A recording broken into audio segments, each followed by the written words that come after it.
2, 3.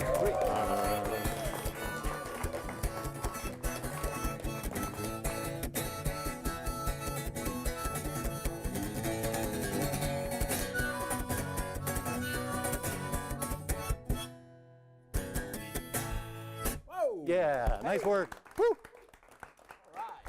Welcome to Art This 22. This is the show about the work that makes art work. That's right. Thank you, studio audience, for coming out and joining us here today. Yes, we're very tickled. We got the sweet country meat boys from Lexington, Kentucky going to come in here and just knock the lights off.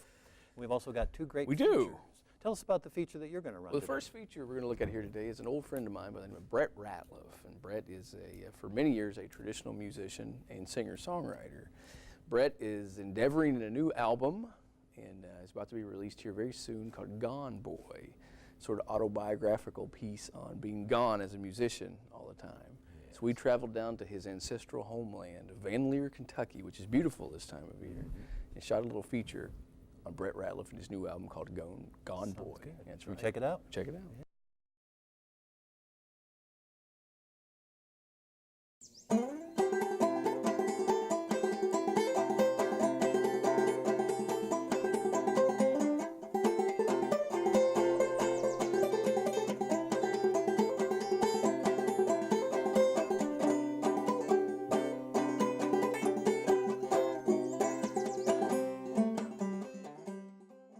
We grew up, you know, just with that sense of history about this place and sense of pride in what Van Leer once was as a coal town. Van Leer was a tight-knit community, and at the time there was you know, just a sense of security and knowing everybody up and down the creek, and being connected through the church and things like that. And it was just, it felt safe. We've got Loretta Lynn that came out of here, and so we grew up really admiring. She was kind of iconic figure that was connected to this place, and really kind of made Van Leer worldwide. And so she meant a lot to us. Her legacy kind of gave you something to shoot for, gave you something to strive for. With Gone Boy, it's a mix of artists who have influenced me over the years, of the different styles of music that I like and that I've performed, and I'm really excited. I think it's going to be a wonderful project that is going to really have a diverse mix of sounds on there. And I mean, I've got Dylan covers, I've got Hazel Dickens on there, and I've got 4 originals somewhere in that neighborhood. I'm still kind of trying to nail down the originals that are going to go on there, and still writing for the album. But I'm really excited about that because I've not really done a project that had so much of my original material on there. And also digging up those traditional songs from this area that have been passed down, and making sure that that has a presence on there. And first and foremost, this is an expression of me and the things that have influenced me. Gone Boy's an original song. It kind of tells a story of longing, of love, of always trying to get back to a place, and of always trying to you know, keep long distance relationships healthy and steady, all the while you're, you know, out pursuing this dream of playing music, of traveling, of, you know, of being gone.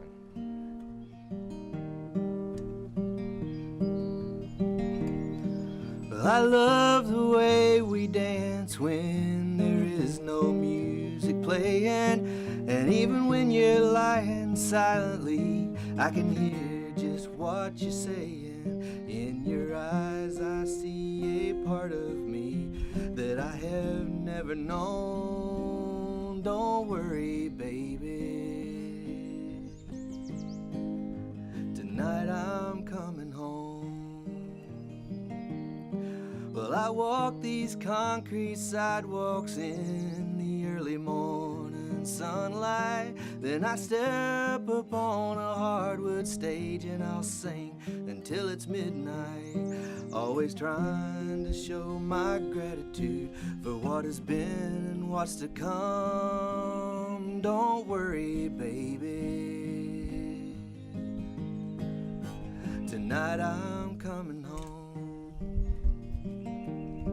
Then I'll never be your gone boy. I'll stand steady by your side. Through the pain and through the laughter, I'll kiss the tears away from your eyes. And many moons may pass before we even stop to realize it's been a good life.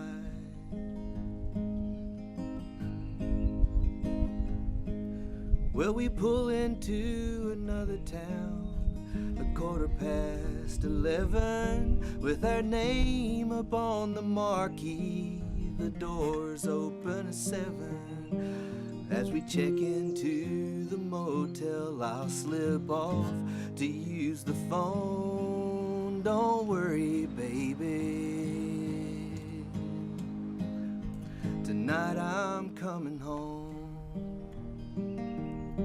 It's so good to hear your voice again.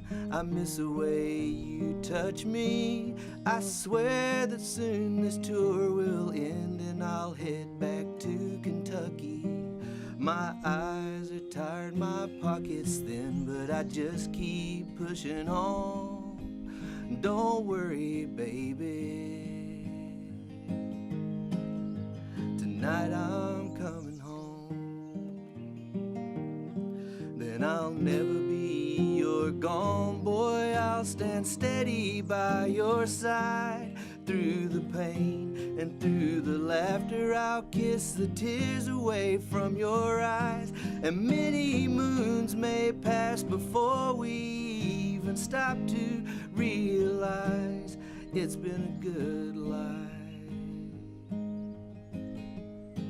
And I'll never be your gone.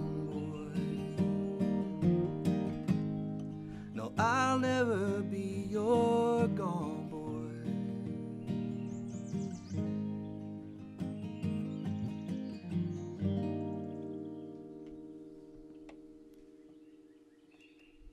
You know, it's also more wrapped up in this idea that things change, that cultures evolve, and with the times, you become kind of separated from the way things used to be.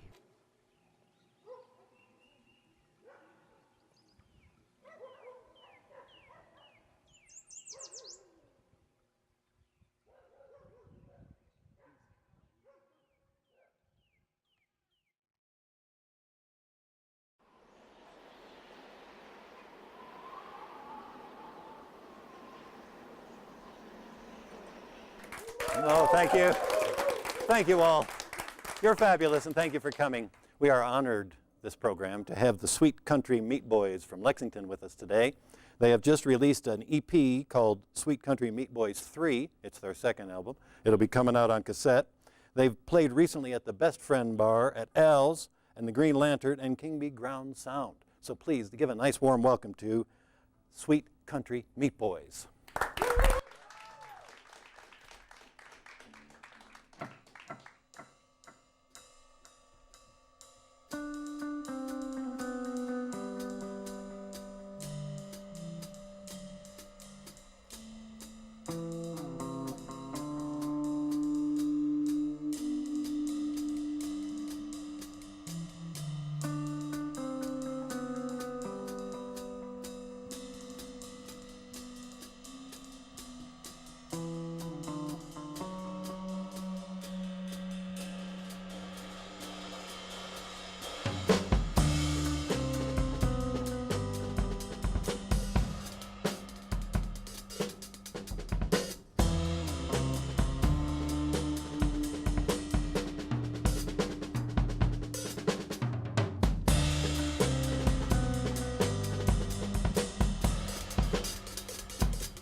and my bro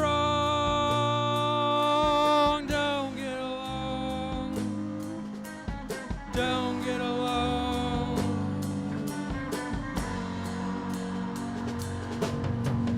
Me and my bro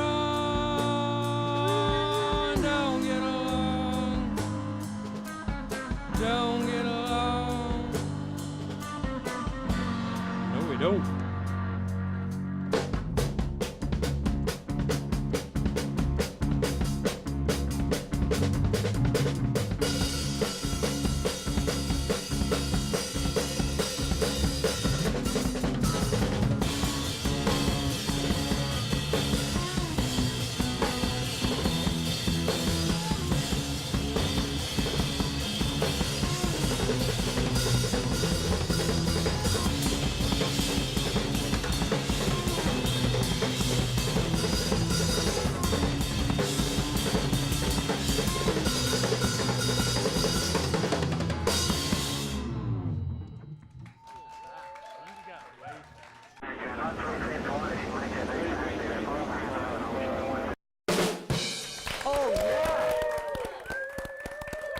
Thank you so much. Thank you, everybody. We are thrilled to be here with Aaron Todd, Jonathan Modep, and Alex Parkansky, the Sweet Country Meat Boys. And I've got lots of questions, but first, questions from the audience. Love your name. What kind of meat? Any kind of meat. I'd probably go with pastrami. Pastrami. Yeah. All right. Oh boy. But let's talk about how you guys got together. How did it happen? I think, well, Alex and I have been playing together for about 10 years, give or take. Something like that. And Aaron and I have met probably about 4 or 5 years ago, and he invited me to play with him with a couple of friends from Somerset, which is where he's from. And we pretty much just decided to culminate probably about 2 years ago. And now that we're all living in Lexington, it's pretty steady and pretty consistent, so. Good. Lots of places to play. Absolutely. That's right. Well, when the management of the establishments where you play asks you, what are you? What do you tell them? Hot jazz. Hot jazz, yeah. That gets you into Linus, right? Yeah. You know, before they Always close. works. Wait a minute. Yeah. Okay. And so, no, seriously though, would you call it? Is it prog or what is I it? think we all feel the same way. We have trouble classifying music, and I think it's kind of gets in the way sometimes trying to pick a genre or something. Right. So, yeah, that's why Alex said hot jazz probably. Yeah. Because we just throw stuff To out be there sometimes just to As know, ambiguous as possible. That's Yeah. good. just let them listen to the music. That's good. Well, I understand that you guys put out an EP recently, according to my notes, but it's on cassette. Why did you choose to go with cassette? Cassettes are kind of in the lead over vinyl now, which is hilarious. So we're kind of just going with that, and for the appreciation of the low fidelity that can be accomplished from such a degraded medium in comparison to, say, a WAV format or an MP3 or a CD audio, something like Yeah, that. it's So awesome. it's both for being hip and also for the sake of just producing, I guess, mainly the type of medium that we want to support at this Yeah. point, too. Yeah. We're all tape collectors of sorts and can appreciate that format, so I think we're just choosing that route now. Plus, everybody with a 1980s Toyota can play your. Exactly. Yeah. Yeah. Yeah. Very good. Well, when you come out on 8-track, we got to have you back. Absolutely. Well, where can folks hear your music if they're interested? They can hear it on Bandcamp. There's the only band, the Sweet Country Meat Boys, bandcamp.com. And there's also a Facebook page as well. But yeah, most of our tunes are on there.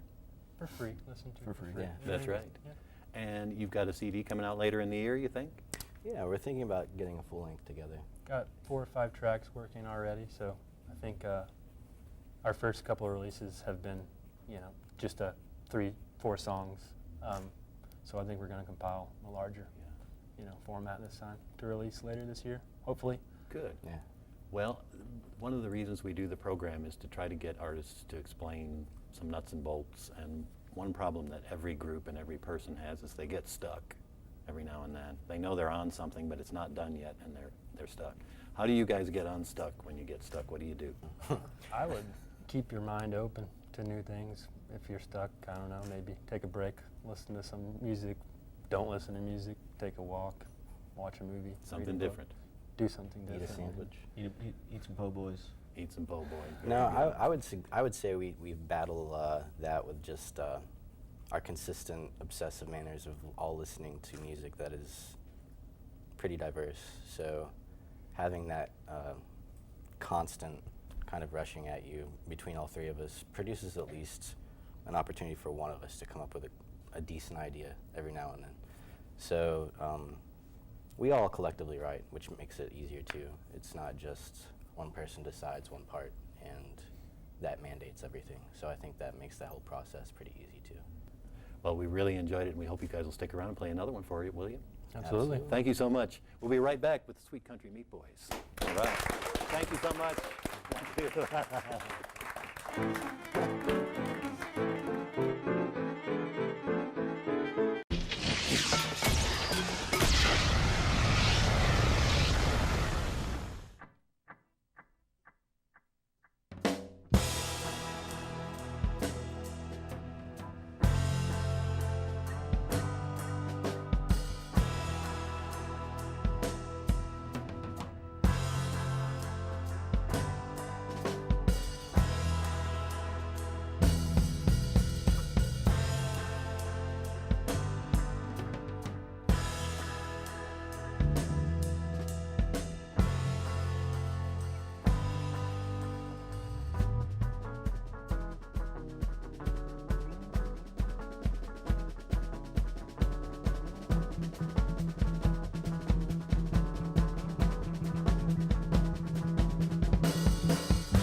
We like to get out in the field on Art This and visit artists in their natural habitat. And this program gave us an opportunity to go down Leatherwood Creek and visit with Debbie Whiner, who runs Glassy Mountain Art. I think you'll find that she's quite a character and she does a great job explaining what she does and the materials that she uses. So let's take a visit with Debbie Whiner.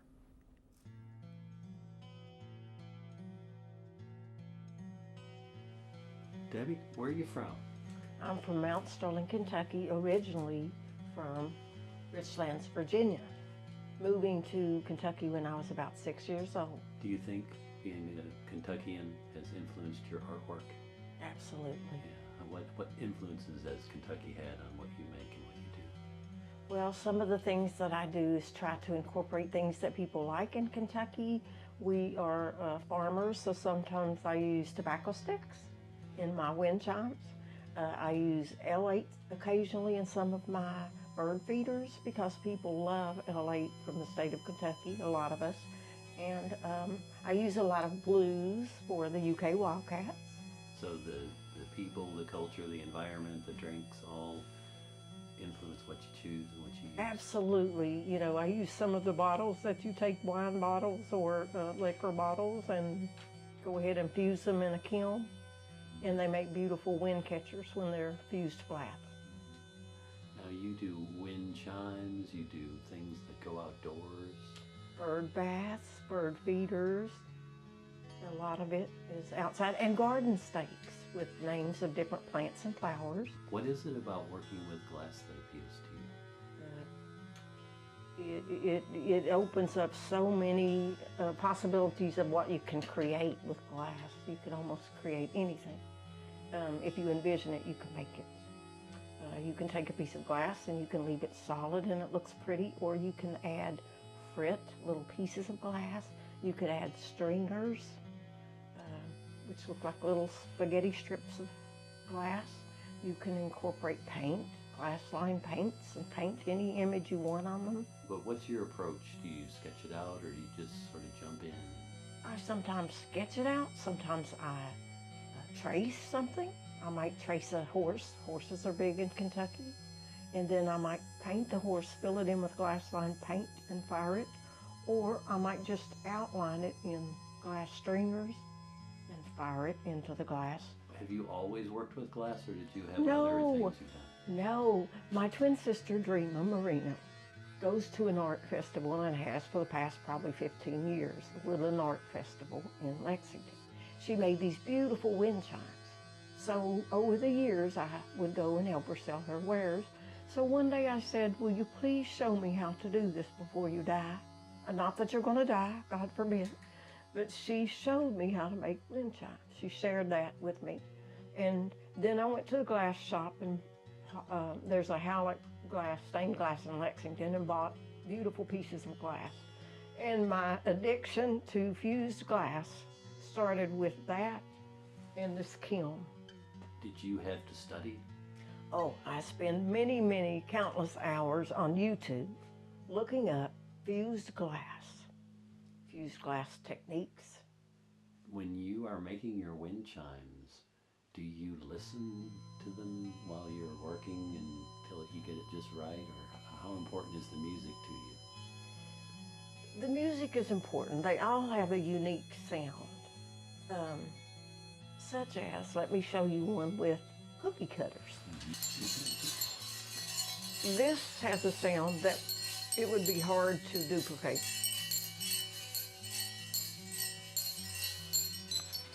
And of course, this is a tone. They all have a different tone. These are made by putting 3 different pieces of glass together and fusing them. I've never seen this done. And that's what I like about fused glass. You can just create whatever you want to create. And also, some of these wind chimes, such as this one, has these little plastic beads. But then I got off into making these glass beads myself.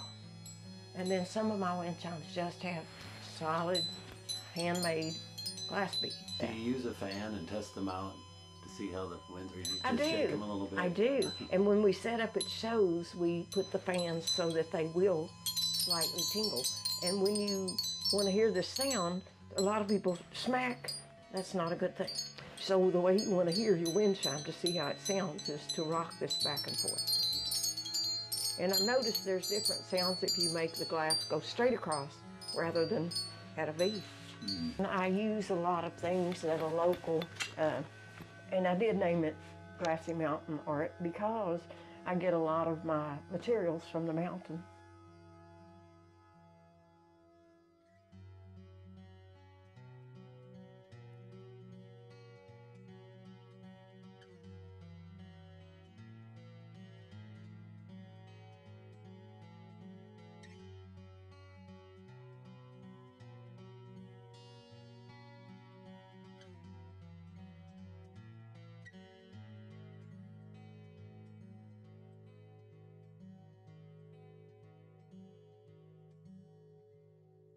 Thank you. Yeah. Wow. You're fabulous. How about the Meat Boys? Wow. I enjoyed them. Yeah. Sweet country and meaty. Lots of, lots of notes, That's as we used to say right. about Mozart. That's a lot of notes there, Wolfgang. All right, and we thank them for coming on, and our two features, the two folks who appeared in the features, we really appreciate that and hope they launch into success. Their lives will change after being on Art This. There's no question about that. Yeah, they may need to hire a publicist. That's right. Or share one. That's right. Well, Yeah. it's probably the better option. Well, we've had a great crew. We work with a crew of about 12 or so That's right. students, different crew every semester, and this has been one fabulous crew. Let's hear it for these great people. How about it?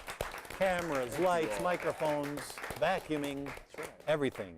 Temperamental producers, they handle it all with great skill. All right, so what are you going to do this summer? Well, I don't know just yet. I have a couple ideas for some video projects in mind, but I'm afraid to announce them on television. Someone might steal them. That's right. All right, we'll just say Yeah. the Colonel will be busy this summer. How about you? All right, well, I'm going to try to grow some onions and some vegetables, and that's about it. All right, should we get out of here? We should. Let's do it. Ready? 1, 2, 3.